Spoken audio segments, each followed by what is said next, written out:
funding of such projects? Hello? I support the funding of high-speed rail projects. Unfortunately, we're about 20 or 30 years too late. We need to reduce our dependence on foreign oil, and rail travel is the most likely solution. On a broader level, in terms of the ARRA, a good deal of that money, I think, has been misspent on one-shot projects that really don't build up our economy, that don't do what actually Congressman Olver talked about, build a green economy. I'm proud to say that I've been endorsed by the Green Rainbow Party. That reconstruct our economy in such a way as to produce real jobs, permanent jobs, well-paying jobs.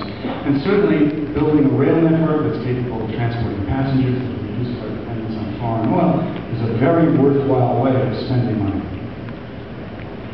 Thank you, Mr. Engel. Mr. Gunn, you have a minute and a half. I oppose the entire ARA, the whole 800 billion or whatever it was. Government does not create jobs. Government does not create wealth.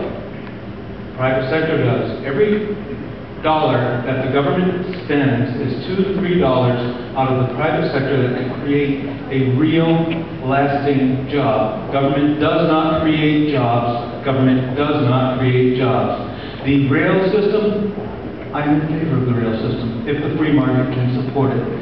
The government should not be subsidizing the rail system. The government should not be subsidizing anything that the free market should be handling on its own. If the rail system indeed is a worthy project, if green projects are indeed worthy projects, the free market will support them on its own. The free market will support them on its own. We do not need government intervention. When every time the government intervenes in the free market, bubbles are created and they pop and we suffer for it. Just like in the housing market of today, the government intervened and we are suffering through that today.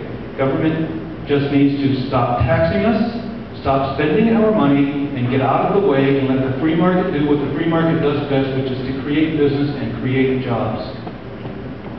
Thank you, Mr. Gunn. Mr. Olver, you have a minute.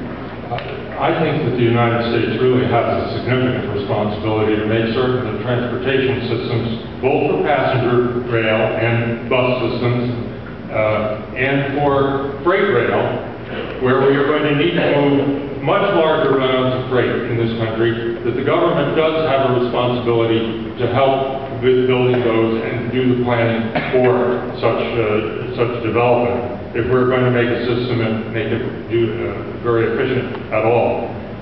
There is not a single rail passenger system in this country or any country that I know of that actually pays for itself. But it is an enormously important thing in order to move people from place to place and in an efficient way, in an energy-saving kind of a way. And that kind of investment feeds the whole economy. You must have a viable transportation system that includes that option, rail, both passenger and freight, as part of a growing economy